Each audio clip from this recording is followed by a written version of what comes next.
రాష్ట్రంలో అధికారంలోకి రావడానికి అనుకూల వాతావరణం ఉందని బీజేపీ రాష్ట్ర అధ్యక్షుడు రామచంద్రరావు అన్నారు. స్థానిక సంస్థల ఎన్నికల్లో సత్తా చాటుతామని ధీమా వ్యక్తం చేశారు. మేడ్చల్ జిల్లా గట్కేసర్లోని ఆవుషాపూర్లో రామచంద్రరావు అధ్యక్షతన బీజేపీ స్థానిక సంస్థల ఎన్నికల కార్యశాల నిర్వహించింది. కార్యక్రమంలో పలువురు పార్టీ ప్రముఖులు పాల్గొన్నారు. రాష్ట్ర స్థాయి వర్క్షాప్లో స్థానిక సంస్థల ఎన్నికలకు రోడ్ మ్యాప్ ప్రకటించారు. రేపు శిక్షణ తరగతులు ఉంటాయని ముఖ్య నేతలు వెల్లడించారు. స్థానిక సంస్థల ఎన్నికల్లో అనుసరించాల్సిన వ్యూహాలపై పార్టీ శ్రేణులకు రాష్ట్ర అధ్యక్షుడు రామచంద్రరావు దిశానిర్దేశం చేశారు. పార్టీ నేతలు కలిసి ముందుకు వెళ్లాలని సూచించారు. ప్రస్తుత ప్రభుత్వాలపై ప్రజలు అసంతృప్తిగా ఉన్నారని వ్యాఖ్యానించారు. ఈసారి బీజేపీని కోరుకుంటున్నారని స్పష్టం చేశారు.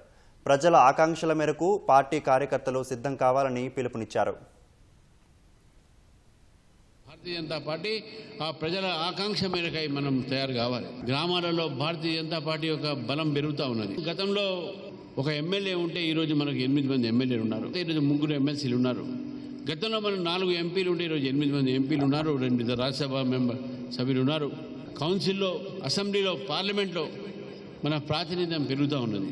ప్రతి ఒక్క ఎలక్షన్స్లో ఓటు శాతం పెరుగుతూ ఉన్నది. స్థానిక ఎన్నికల్లో మనం భారతీయ జనతా పార్టీ పూర్తిగా మనం తయారైతే ఉండాలి, గెలవాలి, గెలిచి తీరాలి అనేటటువంటి సంకల్పంతో మనం ముందుకు పోవాలి.